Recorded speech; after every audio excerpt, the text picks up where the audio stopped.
Then his other hand went up inside my skirt. And then with his hand, he started moving back and forth. You're a witness, Mr. Lomax. I'm a man who never loses a case.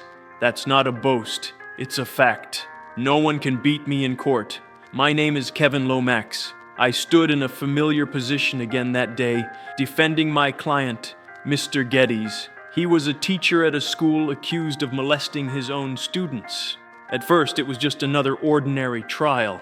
And my mission was the same as always, to win. No matter who my opponent is, no matter what the case is, as long as I'm still standing on the defense table, the winner is not yet known. But during the questioning session, Geddes sat next to me, his fingers fidgeting and his eyes fluttering as if he was still reminiscing about the scene. It dawned on me, something was wrong with him. Worse, it would affect my ability to win.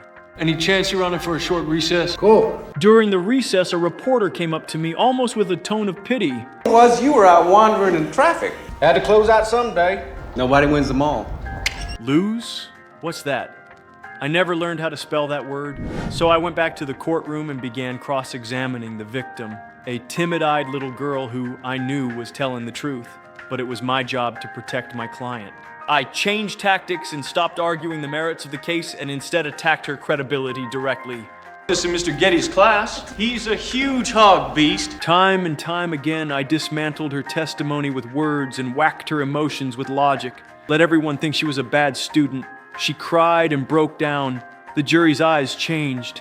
It was at that moment that I knew that I had won again. The gavel fell, not guilty, and I, standing in the shadow of victory, it was time to get a drink. At the celebration, my peers looked at me with awe, but these carried no weight for me. I want a bigger stage to achieve greater victories. Just as I was thinking about this, a stranger appeared in front of me, a man in a suit with a professional smile. He introduced himself as a representative of one of New York's top law firms and said they had been following me for some time. He offered me a lot of money to pick a jury for them. Of course I didn't believe him. Pretty damn good. Whose idea was that, Paul's? But then he pulled out a check that had a number big enough for me to sell my little firm 3 times. I laughed because I smelled a hard fight. The more money, the harder things get. They gave me not only a challenge, but recognition. And I, naturally, am the one who gets it all done. The one who gets. They arranged my plane, my hotel, everything was in order. I was in control of the whole jury like a director. As usual, I won again. Not just this case, I won the key to another world. In addition to our corporate clients, we're currently representing 25 foreign countries. Mideast, Balkans, Central America, West Africa. The firm was huge and involved, but I knew they needed me. The Kevin Lomax who made juries tremble. I was worth it all. I could navigate this city, maybe even the world. Behind you, Kevin Lomax. John Milton. Milton is here. His eyes seem to see through everything, but I like that about him. He didn't just say, "Welcome aboard." He did it in a different way. We went up to the highest level of the company to chat on the rooftop, and Milton stood on the edge of the rooftop without flinching. Some people, you squeeze them, they focus. Others fold, they sleep at night. Trying to test me? Do you think I won so many trials by luck? I rely on judgment, sleight of hand, and a confidence that no one else can ever emulate. So he offered me a salary, a mansion overlooking Manhattan. Navigating the world has never been my strong suit.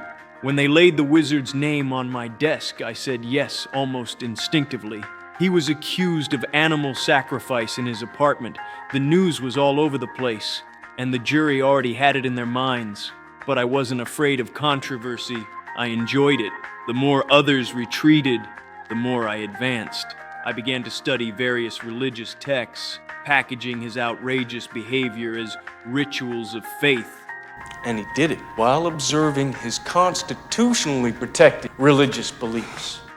I looked into the juror's eyes with that hesitation and wavering that I was convinced was familiar to me. In the end, he was found not guilty.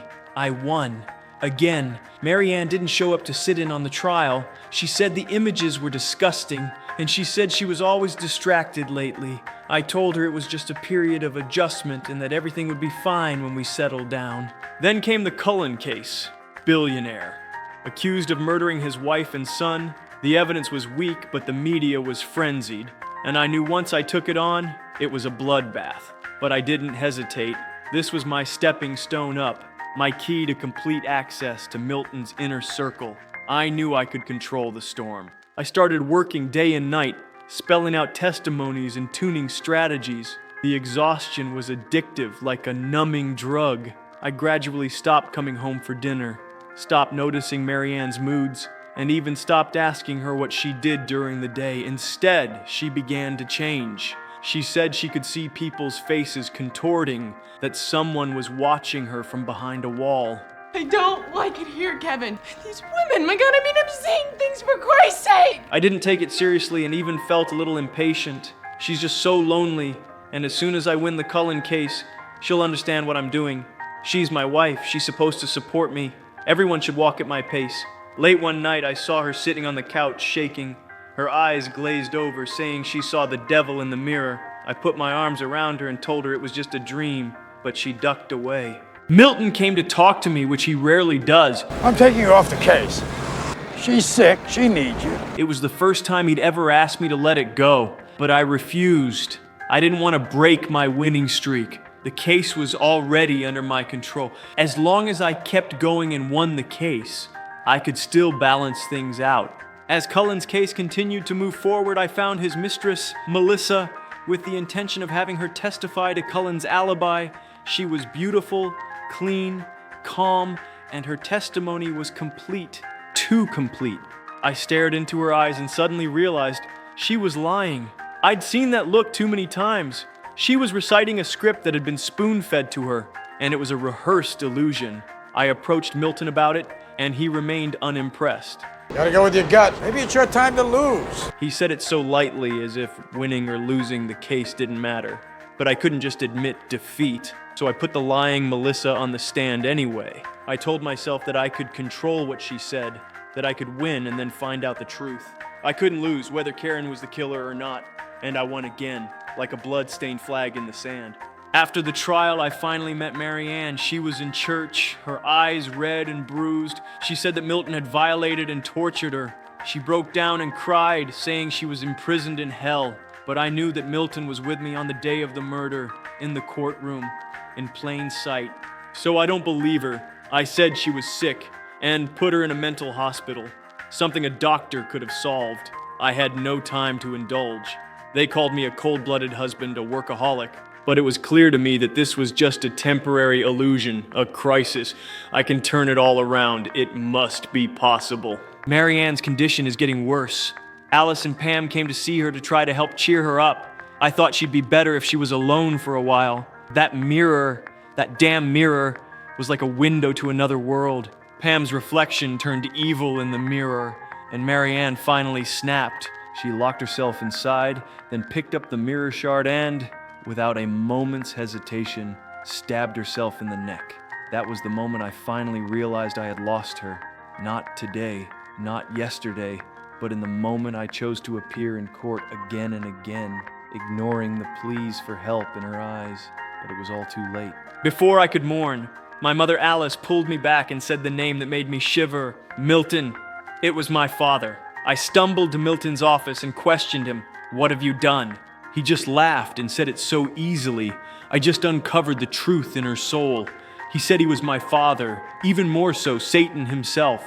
I was so angry that I pulled out my gun and fired it into his chest. The bullet went through him like it was air. He stood there, unharmed, smiling like a director with a script.